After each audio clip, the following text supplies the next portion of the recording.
Hello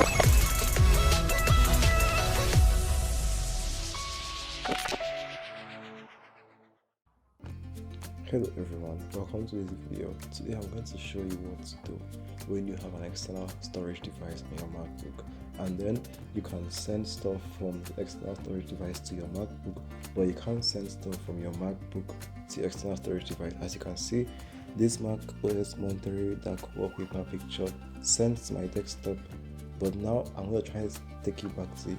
As you can see, it shows a cross, doesn't allow it. So obviously the hard disk is not compatible enough to accept files from the Mac.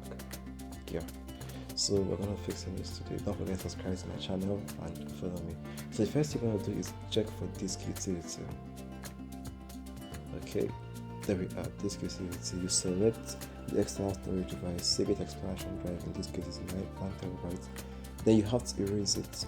So I recommend you keep your stuff somewhere before, yeah, and after erasing it, you have to set exFAT as a file format. While erasing it, it has to be exFAT. That's just what it has to be. After erasing it, it's to unmount and remount, and that's all. Now we're going to try sending stuff again, and let's see if it's going to work. So we open Seagate expansion, wipe screen.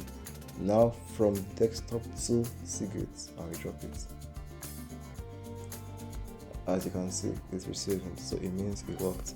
Don't forget the file format to use after erasing it. The file system, you use exFAT. That's what works best. You get, yeah, I can't really tell all the differences in all of them, but I know NTFS is what most of this stuff comes with. Or I think it basically adjusts to the first device you use it. So definitely, if you use the device first on a Windows machine, it's going to adjust to NTFS, which is Windows file system, and obviously Mac won't like that.